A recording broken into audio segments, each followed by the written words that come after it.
Chapter 9 Exercise 9 3 capacitor has capacitance of 5 microfarad 10 microfarad 50 microfarad capacitor 3 လုံးရှိတဲ့5 microfarad ရဲ့10 microfarad ရဲ့50 microfarad ရဲ့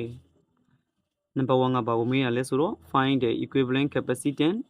when they are connected in parallel capacitor 3 လုံးကို parallel ဆက်လိုက်တဲ့အခါမှာရရှိလာတဲ့ equivalent capacitance စုစုပေါင်းစီကိုမေးတယ် number 2က find the equivalent capacitance when they are connected in series capacitor 3 လုံးကို series ဆက်လိုက်တဲ့အခါမှာရရှိလာမဲ့ equivalent capacitance စုစုပေါင်းစီတန်ဖိုးကိုမေးပါတယ်အဲ့တော့ capacitor 3 လုံးပေးထားပါတယ် C1 C2 C3 ဆိုပြီးတော့ number 3က capacitor 3 လုံးကို parallel ဆက်ပေးရပါမယ် C1 C2 and C3 are connected in parallel parallel ဆက်ပေးရမယ်အဲ့တော့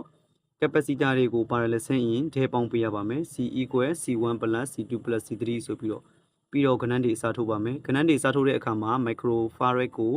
ခဏဖြုတ်ထားပါမယ်အဖြေရတဲ့အခါကျမှ microfarad ကိုပြန်ပြီးတော့ထည့်ပေးပါမယ်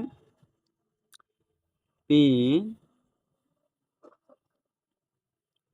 number 2က capacitor 3 လုံးကို series ဆက်ပေးရမယ် capacitor တွေကို series ဆက်တဲ့အခါမှာဘိုင်ခံပြီးတော့မှပေါင်းပေးရပါမယ် 1/c equal 1/c1 plus 1/c2 plus 1/c3 အဲ့တော့ကဏ္ဍတွေအစားထိုးပါမယ်အစားထိုးတဲ့အခါမှာ 1/c equal 10/13 ဆိုပြီးတော့ရပါတယ်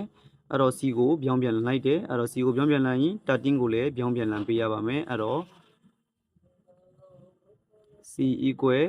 30/11 ဖြစ်တော့ပါမယ်အဲ့တော့ရှင်းလိုက်ရင် 2.727 microfarad ရပါမယ်